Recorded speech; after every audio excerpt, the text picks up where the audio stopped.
I want to thank you for being here. And I do pray, and I have prayed already, that the Lord will give us His Spirit to comprehend this parable that we are going to present. And we need His Spirit because spiritual things are spiritually discerned. And I did something else, a part of asking for His Spirit. I actually thank Him for His Spirit. You know, as a speaker, sometimes you're sitting there waiting for your turn, and you're wondering, Lord, are you still with me? And then the words come to your mind, Lord, I am with you always. So, because we accept His word and believe His word, then we don't go and say, Lord, be with me, Lord, be with me. What do we say? Lord, thank you for being with me. Thank you for being with me. Because by thanking Him, we're taking Him as His word, at His word. And I asked for the Holy Spirit before this meeting started, for the Holy Spirit to be present here. And I thank the Lord for that. So I believe that He will be talking to you as He has spoken to me through this message. Every time, actually, that I preach it, every time He speaks to me and He reveals to me something further about His character and about my need for Him. Okay? I just want to share with you something found in Genesis 3, something that you probably are very familiar with. In Genesis 3, it says that the serpent was more cunning than any beast in the field. It was more wise, more cunning. It was beautiful, had that rich appearance that the Lord has given the serpent, but it was cunning, it was wise. And somehow he entered into a deal with our forefathers, which was Adam and Eve. He entered into a deal with them, and through that deal, we actually lost our identity as it is found in God. True? And this earth became His kingdom. So our parents were born in a beautiful garden, surrounded by beautiful trees and animals that are beautiful to their side, very therapeutic. However, you and I have been born in a place that is not ruled by God, but is ruled by Satan. Do you remember the place of your birth, where you grew up? How many here are from New Zealand? Okay. How many from other parts of the world not from New Zealand? Okay. Now, we're talking about New Zealand or other countries, but can you actually pinpoint the town where you grew up? Do you still remember? Yeah? Okay. I still remember the name I still remember my town, and that is it. It's on the screen there for you. It's in the north of Spain, in an area called the Basque Country. So it has 3 regions in Spain and 4 regions in France. So we were very close to the French border. And it is a beautiful place, nice and green, lots of pollution. I always say, because I live in Australia, I always say that Spain doesn't have any poisonous snakes. It only has Spaniards. And you need to watch out for that. Now, let me tell you a little bit about my hometown. My hometown's name was called Arrasate, with a double R, Arrasate.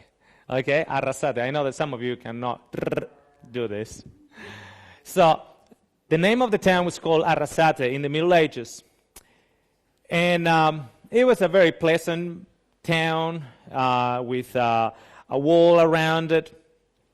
The name Arrasate means the beautiful garden standing on a rock.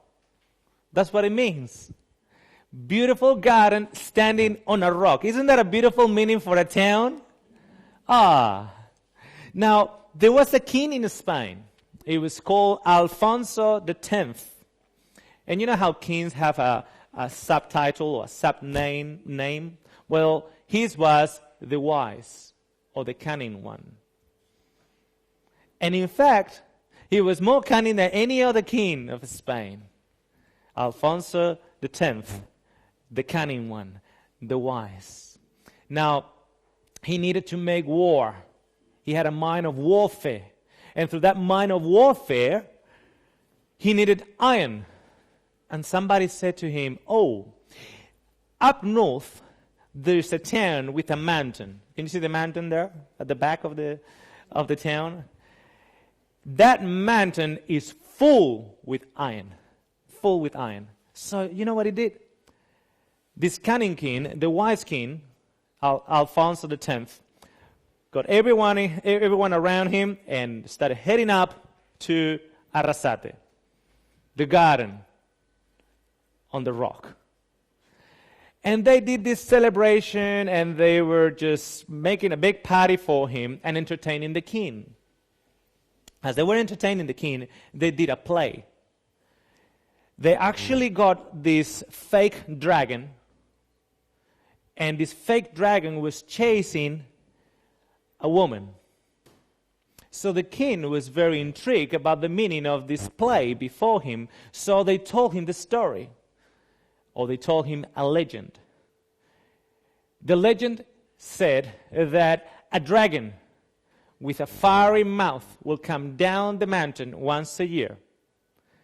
And in order to appease this dragon, the locals have to give this dragon a female that was a virgin. So he will eat the female virgin, and then it will come back to the mountain. Bravo, bravissimo, said the king, the most cunning king, the only one in all Spanish history that was subnamed the wise one, the cunning one. And he said, I'll tell you what, I need your iron for warfare. Noticed? Not for peace, but for warfare. I need to make swords with that iron.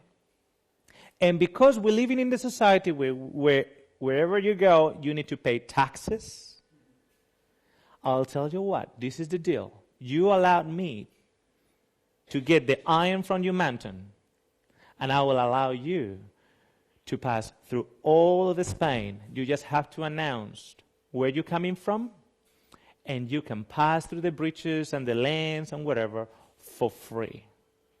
So the people in the town, they were excited, they were happy. Oh, that's a good deal. The only thing that he's going to do was get the iron from the mountain. All right, we agreed, they said. And the king said, but you know, I really enjoyed that story. That story was beautiful, and it appealed to my senses. Part of the deal will be that you need to change the name of the town.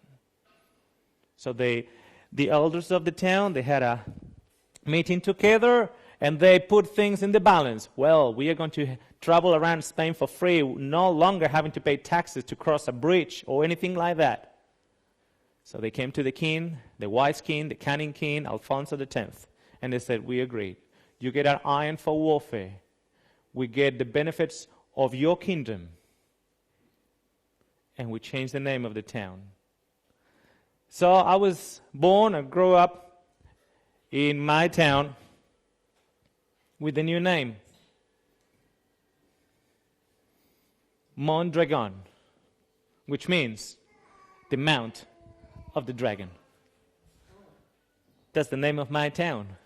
Now, if you have Google Earth, you just need to put Mondragón, and it will take you right there, very near to the French border. That's where I grew up, in the Mount of the Dragon. Let me tell you something about Mondragón. Share with you a number of things. Normally in Mondragón, because we are very close to the mountains and the Pyrenees, attracts all these clouds. The majority of the year in Mondragón, in the Mount of the Dragon, the weather is overcast. The majority of the time in the Mount of the Dragon is foggy and rainy. In fact, you got more days that look like sad days than days that look like happy days in the Mount of the Dragon. So there it is. That's the change. Arrasate, which was the garden on the rock, was changed to the Mount of the Dragon. Our forefathers before in Mondragón actually changed. They sold themselves, they sold their identity for the sake of enjoying the benefits of the kingdom of Alfonso X, the cunning one, the wise one. About 30 years ago or so, they put this statue of the dragon, because it's a symbol of the town, on top of the mountain, one side of the mountain. And tourists will come and visit this dragon sculpture there. It was set there about 30 years ago or so. And as you see, the dragon oversees the town. It is his town, is the town of the dragon. Now, let me ask you a question again. Do you still remember where you were born? Do you still remember the town? Keep that fresh in your mind, because I'm going to ask you later on a different question. So we have, of course, the ancient part of the town. And the festival where the children are enjoying, because from the mouth of the dragon and from around that dragon, they throw lollies and the people are happy. And our soccer team has a big dragon here. And our basketball team has a big dragon here. And very very near to the heart. And that is the town that in 1960 or around that time gave birth to a terrorist organization. Now, during that time, Spain was under a dictatorship of Franco. And from this town in particular, the leaders of these terrorist organizations were brought up. So, in the school, they will tell you, never kick a plastic bag on the street, because it can be a bomb. Every Friday, we will actually see buses on fire, ATM machines being destroyed. How many here know what a Molotov cocktail is? Well, I knew that since I was this high. Because Molotov cocktails were just very much used on the streets. Every Friday, you know, you knew that you have to clear the streets because of all the violence that was actually happening there. So you will come from your sports, from playing soccer or whatever, or just being at the gym, heading home, and then you will start smelling the tear gas. And as a little boy like this, you knew you need to place yourself somewhere. So you will enter into a pub, or tavern, or a video shop, something like that, and just wait until the rubber bullets stopped on the street, and you were safe to go home. And then in the morning, we children will go around trying to find the rubber bullets, you know, and then we will play with the rubber bullets, you know. I don't know if you noticed, but when you have a rubber bullet that has already been used, it doesn't bounce the same way because one of the tips have been eaten up.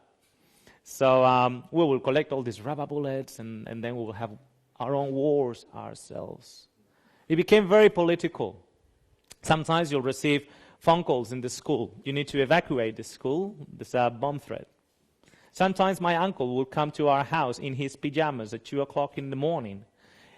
His building was evacuated because of a bomb threat. Okay?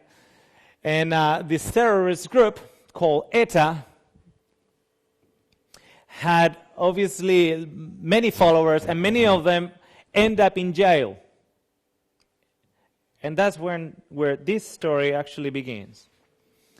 As so many of the terrorists from ETA end up in jail, the government decided to place them very far away from the Basque Country.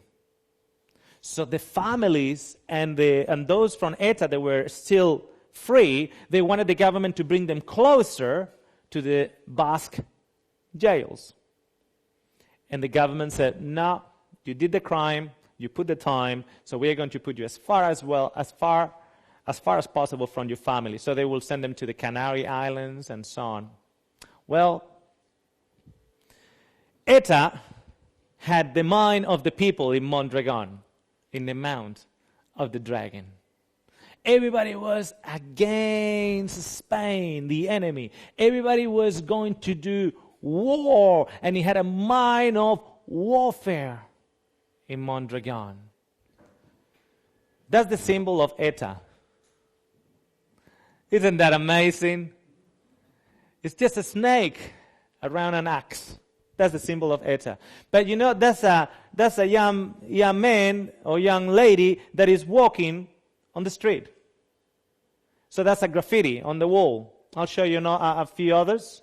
That's a man from the Basque country, from Mondragón. He's walking about. Can you see the graffiti there? That was my environment. Wherever you will look, you will actually see the sign of the serpent. You will look this way and it will be a poster or graffiti or a propaganda. Just the sign of the serpent was everywhere you looked. There you go, another lady just walking on the street. Now, this was significant because, friends, when I look around this world today, everywhere I look, it seems as if the serpent has put his seal on it. You walk through the streets, you see sensual advertising or sinful actions here and there, or commercialism that is based on the trademark of the devil. Have you seen it? Walking along, and everybody is playing on the Game Boy. Their mind is engaged on the Game Boy. And some people say to me, I don't have a Game Boy. This is a mobile phone. Yeah, you got a Game Boy. Everywhere you look today, you actually behold the same things that I beheld when I was a child. You look around you and you just see the mark of the serpent. Everywhere. You turn on the TV, it's the mark of the serpent. You look around you, you go into the center of town, it's the mark of the serpent, wherever you look. The decay of this world is the trademark of the serpent. Well, as Eta was requiring this from the government, and the government was not going to send the prisoners back to the Basque country, closer to their families. Eta decided to do something. This is Jose Antonio Ortega Lara. Jose Antonio Ortega Lara was a prison officer. And one day he went to work early in the morning and never came back home. They kidnapped him. And then they set this photo. And they said to the government and to the entire of Spain, unless you send the prisoners back closer to us in the Basque country, you will never, ever see Jose Antonio Ortega Lara again. Now, one day passed, 2 days, 1 week, 2 weeks. Friends, 500 days and still counting. 500 days and still counting. You can see that flyer there, or that promo there says, "My name is Jose Antonio Ortega Lara. I've been in captivity for 500 days. Have you forgotten me?" Have you forgotten? Because, life goes on. After 500 days, it's more than a year, friends. And nobody knows where this guy is. Nobody knows if he's dead or alive. And you just tend to forget about it. It's like Christchurch earthquake. 2 years have passed, and everybody has forgotten about it. When the earthquake came, oh wow, an earthquake in the Church of Christ. But then, oh no, a shaking in the Church of Christ. And then, 2 years passed, and we just back to normal, isn't it? Well, that's what happened to this man. Now, let me tell you what God was doing in my life at the same time. Growing in Mondragón was not a pleasant experience. I mean, very exciting, you know. If you were into politics, you needed, you know, just into local politics, like working for the council, you will need one of those telescopic mirrors. Every morning before you'll go to work, you'll actually have to check underneath your car for a bomb. Now, if you were a businessman, as my father was, you will actually have to pay taxes, but not taxes to the government, which you had to, but taxes to the terrorist. Otherwise, your family will be in danger. Now, when I was 17 years of age, Mondragón became darker than ever before in my life. Darker than ever before. I mean, it was always a very gloomy place, always very overcast, always raining. People will go to the other parts of Spain just to get the sunshine, because it appeared that the sunshine never showed up in the Mount of the Dragon. And I'm going to tell you something, friends. The sunshine never shows up in the Mount of the Dragon. Do you remember the place where you were born? What was the name? The Mount of the Dragon. You are my neighbors. You were born in the same place. All of you. In the Mount of the Dragon. And you know what the Lord had to do in my life? Had to take me out of the Mount of the Dragon and show me His glory and His sunshine. At the age of 17, my father, that became a rich man, decided to go out with another woman, leave my mom, and leave my brother and myself. And he's still playing very dirty games with all of us. It was on Christmas Day when I was in my grandmother's place and my mom called me on the phone, "Oscar, he is here. He is here." I rushed up, running up, and I saw my mom almost collapsing on the floor. And at the age of 17, I had to grab my father by the neck and push him out of the house and grab the broomstick and threat him with that. That's not a pleasant thing for a son to do, isn't it? No.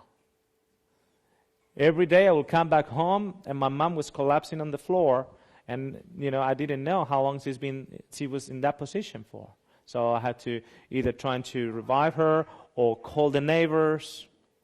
Mondragón became a still further dark place for me, the Mount of the Dragon. To a point in which I was studying engineering, electrical engineering, and I started skipping classes, skipping the exams. One day, while I was heading to a final exam of my second year of engineering, I borrowed my uncle's car. I didn't know that my uncle needed that car to go to the dentist that day. So he decided to go to uni and grab the car from me, only to discover that Oscar is not sitting on the exam. I was just somewhere else, a bit higher than that valley where the sun was shining. When I came back home, my mom knew that I wasn't at the exam. She looked at me and I started crying. I said, "Mom, if I'm not getting out of here, I'm going to die. If I don't get out of here, I'm going to die." And you know what the Lord brought me? He brought me to Australia. Do you know one of the amazing things about Australia? Australia has more sunny days than rainy days. Does it rain in Australia? Yes, it does. But it has more sunny days than rainy days. Do you know what's another name for Australia? Down under.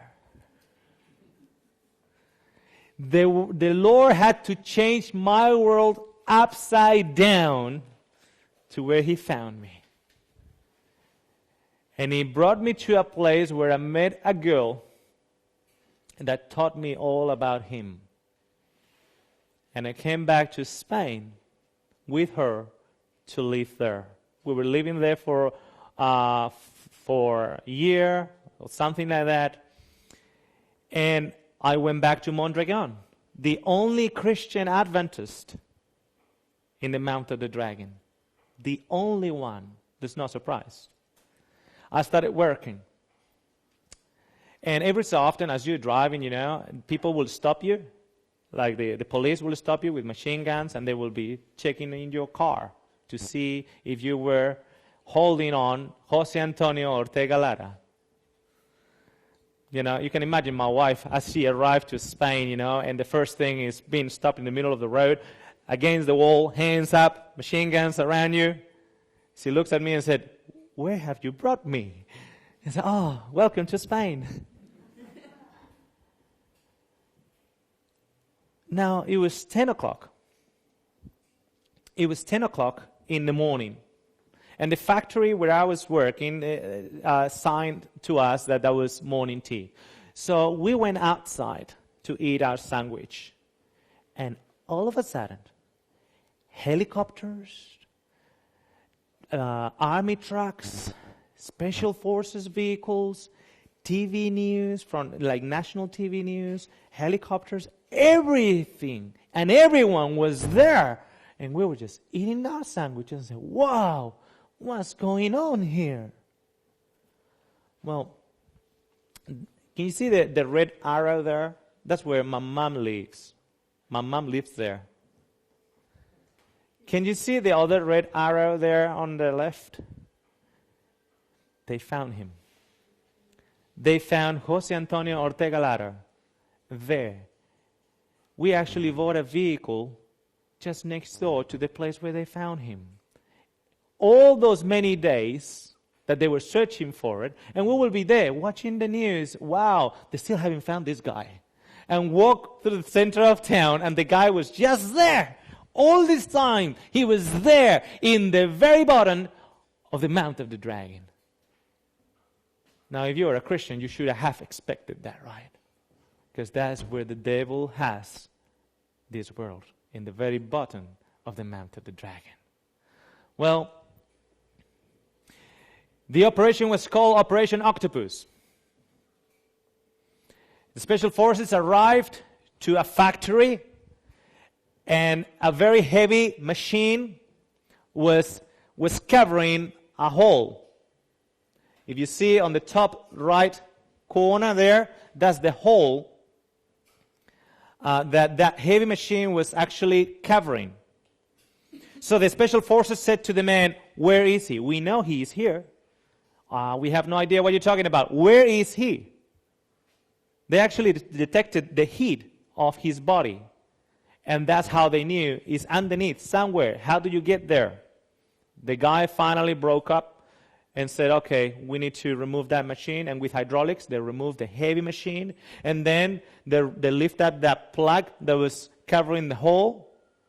And sure enough, it was a small tunnel, very small tunnel that one needed to go through. Now, to go through there, you're dealing with terrorists. What is going to happen? Is everything going to blow up? What is going to happen here? Well, this is the room where they actually had Jose Antonio Ortega Lara. The plug was removed from the top, and it was decided that someone needed to come from above through that hole and try to rescue this man. As this officer came from above and went down into a little standing platform there, he realized that there was a little window where they used to feed him with meals and water and a door. But of course, am I going to open the door? What about if the entire thing blows up? So from the outside of that little room, and it was a little room, 3 meters by 2.5 by 180. Can you imagine? More than 500 days in there. You know how they used to get the air into him? By the cooling system of the machines above. So it was humid and hot. That was the air that he was breathing for over 500 days. Now, the officer was on the other side of the wall, just beneath the hole, and cried out, Jose Antonio Ortega Lara, we are the Spanish Special Forces. We have come to rescue. You are free. Nothing. He said nothing. He heard nothing. And he said it again. Jose Antonio Ortega Lara, we are the Special Forces of the Spanish Police. We have come to set you free. Nothing. Finally, this officer got hold of the handle of the door, and he decided that he was going to walk in. When he opened the door, he saw Jose Antonio Ortega Lara in the opposite corner of the room, in a fetus position. And this officer said, Jose Antonio Ortega Lara, my name is such and such. I am a commander of the Special Forces of the Spanish Police. I have come here to set you free. And what it came out of the prisoner's lips really stunned me. He said, you might as well kill me and kill me now. Oh, that didn't make sense. This Special Forces officer came from above below and said, you are free and free indeed. And he said, kill me now. Do you know what happened, friends? The terrorists used to play games on him. They will remove the machine above, they will remove the plug on the hole, and from above, they will cry out, Jose Antonio Ortega Lara, we are the Special Forces of the Spanish Police.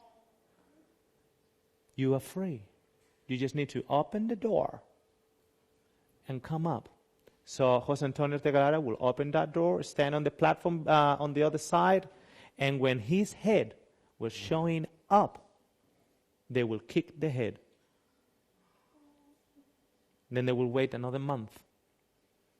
And they will play the same game over and over and over again. So when the true Special Forces came down to rescue him, he said what? There's no hope for me. There's no hope for me. Might as well kill me. I might as well kill me. Isn't that amazing, friends? As I contemplated with this, that's what I see in the world. I go to people and say, do you know what? Jesus Christ came from above through a very small hole beneath here to the very mountain of the dragon, to the very bottom of that mountain. And he has come down here to set you free. And you know what they say? I'm not interested. I'm not interested in that. So, I see them trying New Age religion. I see them trying Islam. I see them trying Buddhism. I see them try Christianity. You go, oh, hold on a second. Yeah, friends. I've seen many that have been called to be free by something that looks like Christianity. And over, they've been hit on the head with it. Friend, we are going to set you free. If you take on the health reform, you will find this energy, and you will be healthier, and you will live longer. And then they get hit on the head with that. Friend, if you know all the prophecies, you will know exactly where you are.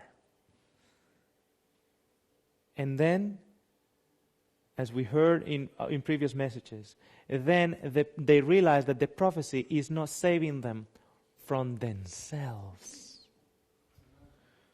And they know all about the beast until they become a beast themselves.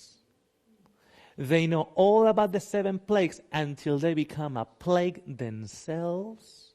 And they know all about the time of trouble until they become troublemakers themselves. Because by beholding, you become changed.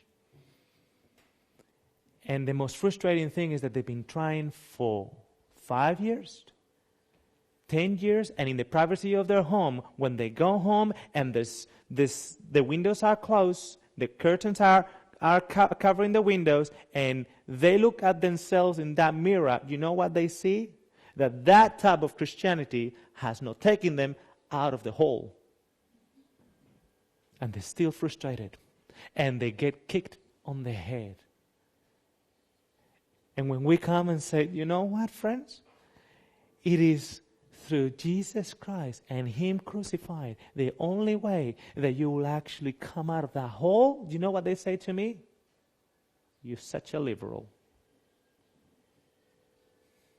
Sorry. You're downplaying the gospel. Sorry. That is the gospel. That is the gospel. He is the only one from heavenly special forces. He did not send a sergeant. He did not send a captain. He sent the general, Jesus Christ, down that hole to set you free. Has He set you free? Or you're still inside the hole? We call that hole in the Basque country Zulo. And that was the Zulo. 3 meters by 2.5. No windows. Very dark place. Humid. No hope. Desperation. Frustration. Has He forgotten me? Are the people out there forgotten me? Is help coming from above? Is that your kind of Christianity, friends? Because I'll tell you what. If the Lord sets you free, He puts a smile in your face. If the Lord sets you free, you will be free indeed. And you know what? Everyone else around you will know that you're free. Do you think it was secret when that man was set free? It was not secret. It was not secret. 532 days after he was set free. And I don't know if you noticed, but he was all dressed in red because he was covered by the blood of the Lamb. That's how you actually come out of that hole, by the way. Cleansed by the blood of the Lamb. Friends, how many plagues fell upon Egypt? 10. Did any of the previous 9 plagues that were severe, were dramatic, did any of the 9 plagues set the people free? No. Only when the Lamb was slain, the people were set free. I think it's a point that God was trying to make there. The plagues, the earthquake in Christchurch won't wake up the people. The plagues won't wake up the people. Anything that will happen, terrifying things that will come upon this earth, won't wake up the people. But I, he says, if I am lifted up, I will draw all men unto myself. Because he is the Lamb that will set the captives free. Friends, last year, I went to Mondragón. I went to Spain, to Madrid, and then I went to Mondragón for 5 days just to visit my mom. And I was walking along the image of this dragon. Did I tell you that my father was a rich man? Did I tell you that some of his riches he accomplished through a construction industry? Well, he was a builder, and through a construction industry, he accomplished much of his riches. But in the beginning, it was hard, because he had some employees of himself, but he was hard worker. And what he did, he actually managed to get a contract with the local council. So for a builder, that's perfect, isn't it? Because you got guaranteed work the entire year.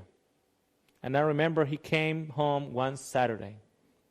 And I believe maybe God was talking to him and saying, well, you're not spending enough time with your sons. So he said, come with me, I want to show you something. So we went to this place here. Did I tell you that this dragon has been there for about 30 years? I put it in there. My father was the builder that put it in there. And on a Saturday afternoon, my brother and I, we were mixing cement and we were mixing concrete and putting the rocks around it. And he was actually drilling these beams of steel and drilling down that dragon there.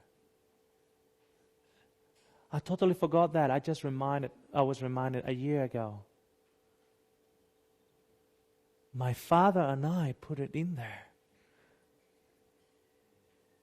Because that's the only thing that my earthly father could give me. The rulership of the dragon in me. That's what he passed on to me. The dragon. And that's what your father has passed on to you. The dragon. But I've been set free.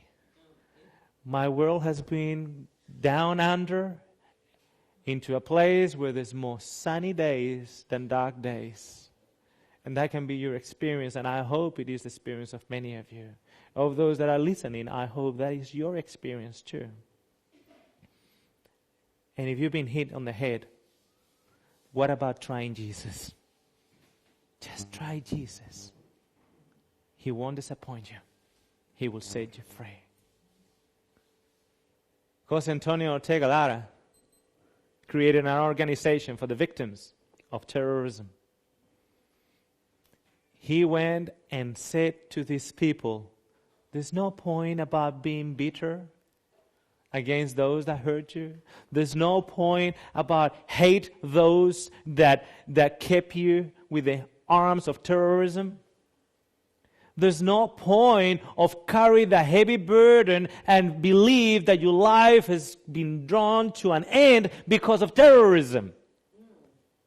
Now let me ask you a question. Has he been set free with that type of message? Absolutely. Is he telling others about it? Absolutely. That's why if you have been set free, there's no secret. People will see it. Will see it in your smile. Will see it in your demeanor. You might not need to even talk if it's not necessary.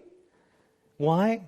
Because when you're being set free, your very testimony reveals it. That you walk with Jesus and you are one of His children. I hope and I pray that that is your experience also.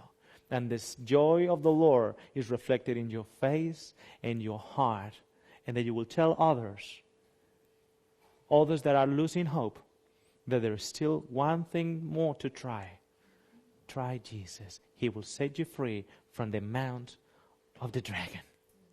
I want to invite you to kneel down with me in prayer.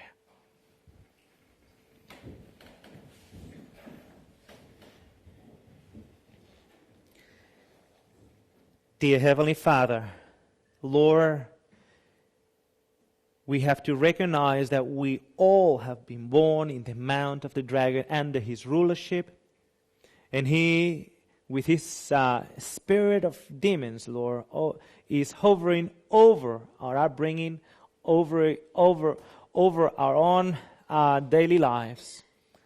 But Lord, despite all that, despite that is a dark place where we are, despite, Lord, that the signs of the dragon, the signs of that serpent is everywhere we look, despite the fact, Lord, that it seems that there is no hope, there is hope in Jesus Christ.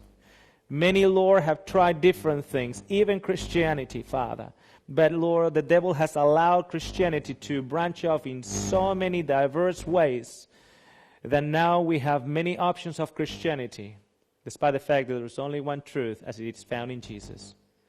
And I pray, Father, that if anybody here has been kicked on the head and continues to be kicked on the head by the serpent because of a Christianity that does not save them, that you will be high and lifted up in their hearts, and you will reveal them your presence, you will reveal them your sacrifice, and the only one that can set them truly free.